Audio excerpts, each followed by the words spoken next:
today's interview, I'll be chatting with an amazing client, Suhit Amin. Suhit is the founder of Solderson, a premium talent management agency that represents massive YouTubers like Vicstar and Anderson Gibb. Before working with us, Suhit grinded for 4 years, manually reaching out to businesses through LinkedIn and email, which is a testament to his offer, service, and tenacity, but left him struggling to generate a consistent flow of leads. By implementing our outbound systems in his business, Suhit has been able to book calls with billion-dollar household names and developed a pipeline in the hundreds of thousands, with one deal closed and multiple ready to cross the line. After closing his first deal, he's now negotiating a year-long renewal, which will generate his business over 6 figures in revenue. All right, guys, welcome back to another client interview. Today, I'm here with a man, Suhit. Suhit, do you want to introduce yourself? Let everyone know who you are, what you do, and who you do it for.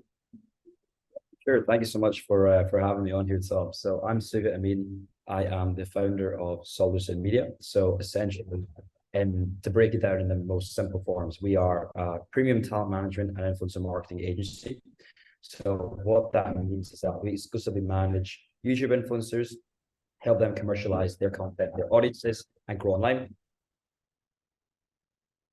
Comprehensive, bespoke, creative influencer marketing solutions for brands within the gaming, tech, and entertainment space. And we've been doing this now for over 5 years. 5 years and I think 3 months at this point. So it's been a good fun journey so far. Awesome. And you've worked with some pretty heavy hitters in the industry as well. Yeah, we have. We currently at the moment have 3 pretty household, some of the biggest tech brands as clients of ours. We have Asus, the global tech brand. We do Acer UK's influencer strategy. We actually just very recently signed Shure microphones. Nice. Which I think are the global podcasting microphone. Everyone uses them and sees them. And we were just doing a project actually because of your service with now a very well-known VR experience company in partnership with Netflix. So we've worked with some pretty heavy hitters in the last 5 years, which is amazing. Awesome, man. Awesome. You're gonna have to hook me up because I'm still on the Blue Yeti right now, so you're gonna have to increase my my sort of mic game. But awesome, man. Yeah, I'm waiting for mine. He did promise me at the client meeting, was like, "Don't worry, we're gonna get some to you guys," and I was like, "Let's do it, let's do it." Awesome. Well, perks of the job, perks of the job. Cool, man. Yeah. So to talk about the business itself, before we sort of worked together, before we built out your outbound systems, how were you generating leads? Because you've worked with some really cool guys, you've worked with some awesome businesses. So I mean, how were you generating those leads before we worked together? Yeah, so I think the main 2 routes for us for lead generation, aside from what we're doing with you, has always been LinkedIn and also events. So we do have some inbound leads sources, but obviously inbound leads are never always going to be guaranteed and whatnot. So you need a very sustainable cold our outbound methods. So from an outbound perspective, we were very just manual LinkedIn connections. So LinkedIn connections, just manual kind of conversations and building from sort of LinkedIn to email. I would also say to my team that LinkedIn is I look at LinkedIn like Tinder.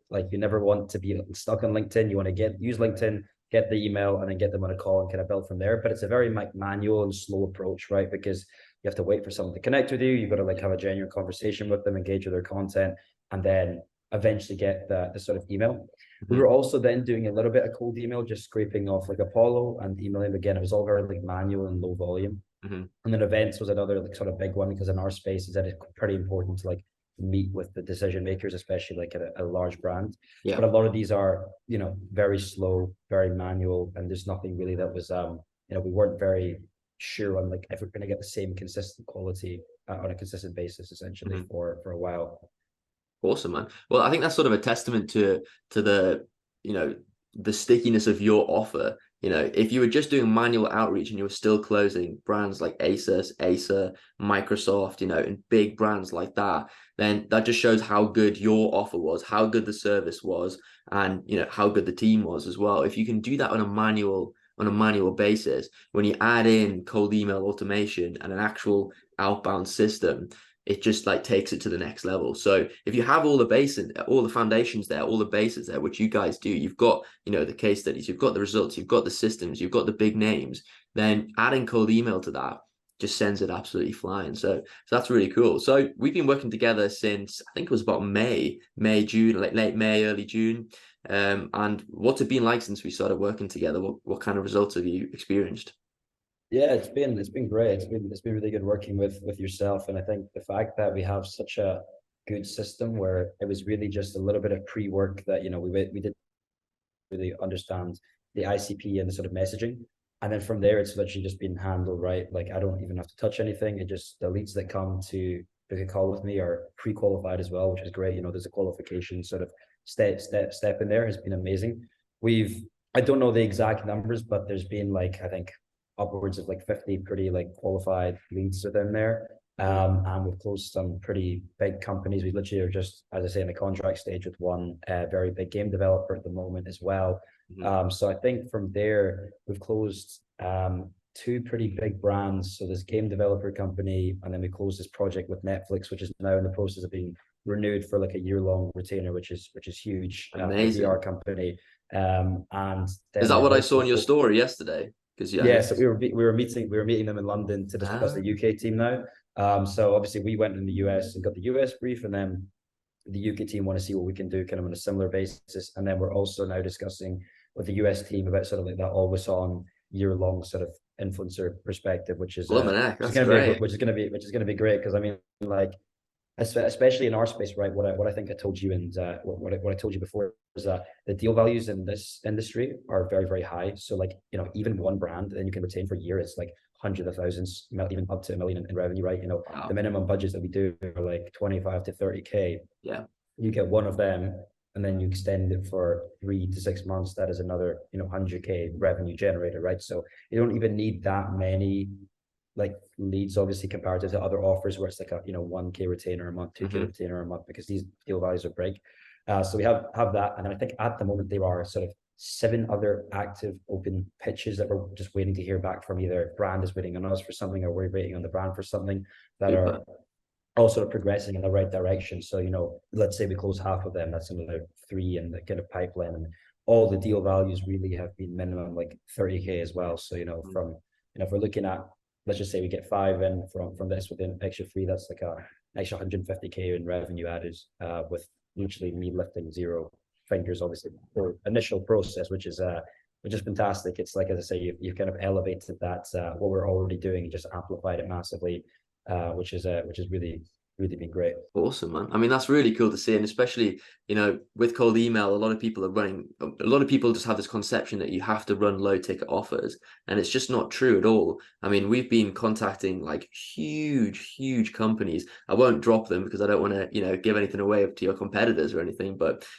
big, big companies that we've been booking in, like billion-dollar companies as well. And we've Literally, been yeah. we've been contacting them through cold email for you and getting you on calls with them. And this can, turn into deal sizes worth hundreds of thousands, as you just mentioned, over the course of just a year. So it really shows the power of cold email, and it can be put into so many different industries, which is cool. It's basically just getting a good offer in front of as many eyes as possible and getting results from that. And that's what it is. It gives you the vehicle to get your offer in front of loads of different people. But awesome, man. If someone was in your position, before working with me, it's a bit of a loaded question, this one, but I like to ask it. It's good. If someone was in the position you were in before meeting me, they have a great offer, the great service, they've got case studies, but they don't have a vehicle to get it in front of thousands of people every single day. I mean, what would you recommend? Yeah, I mean, I would definitely say that just adding something like this to your sort of outbound operations is, it would be stupid not to. I mean, we hadn't done it for so long until you guys brought the opportunity to us, and then now we kind of have it in place. It's just, it doesn't make sense why I would never I would get rid of something like this ever, because it is just like an extra whole new pipeline of leads that just come through on autopilot. Like, we literally, like, I check in on Slack, meetings booked, and then I get the information in a document sent to me about what the prospect's wanting, jump on a call with them, and all the information is already there. And it means, again, it's just like aids my all the work we're also doing separately, adds a whole new vehicle in. And it's just something that we don't ever have to look at and touch. And it is just consistent and repeatable. So I would say for someone who hasn't got something like this and they have a good offer that can be very scalable and make the money back, it's a no-brainer. Ultimately, get some of this in place, whether it's obviously working with you, and obviously I recommend you because you do it for us. So anyone watching this, I would say, just go to Tom, because he's done it for us over the last 4 months, and it's brought us, huge household names that have been booked in. And again, Tom didn't say one of them, but one is literally like a massive whale, and we're currently in the process like working with them. So and I think as you say, it does just beat the testament, because my whole perception of cold email before this, and I received tons, right, and they're all garbage. And I always thought there's just like little guys trying to shift scammy products. But since working with you, I've realized that actually something of ours where our minimum values are from 5 to 6 figures can be sold just by going to cold email at mass. Yes. And I didn't think that was possible until doing this. So yeah, that's what I would say from this experience. Cool, man. That's really awesome. And something that you mentioned just a while, but I want to sort of like nail down on that as well. You say you don't have to lift a finger. And I think for a founder, or especially someone that's running a lean operation, that's what this is. It's a lean operation. You've got nice high margins. You don't want to like build out a really bloated organization. For someone like yourself who can then focus purely on delivering service and getting the best results for your clients, so your clients stay longer. Like, for example, you just mentioned with that company, you're now looking to renew for an entire year because you were able to focus on delivering an amazing experience for them. So now they want to sign with you for a year, instead of you being stuck on LinkedIn every single day, following up with people, doing cold calls, manually scraping leads, doing all of this that founders shouldn't be doing. They should be focusing on product and service and getting it out to market, and getting consistent deal flow through, so then they can focus on the real thing. So I think that's really, really interesting that you pointed that out as well. No, 100%. I mean, I was stuck doing that for such a long time. Like I've been running this business for 5 years, and I think the first 4 years I was literally in the nitty gritty doing that. And it's great because as a founder, I think you need to be in the nitty gritty sometimes, but yes, for a long-term sustainable business where your main focus should be renewing and retaining these existing brands that are going to be spending with you over time. And, you need to be focusing on like, how do we actually provide them the best service? So having that consistent lead flow coming in, you don't have to worry about that part of the business is sorted. You're going to have a healthy pipeline, and you can focus really delivering a high quality service. Then that's just the sort of winning formula, in my opinion.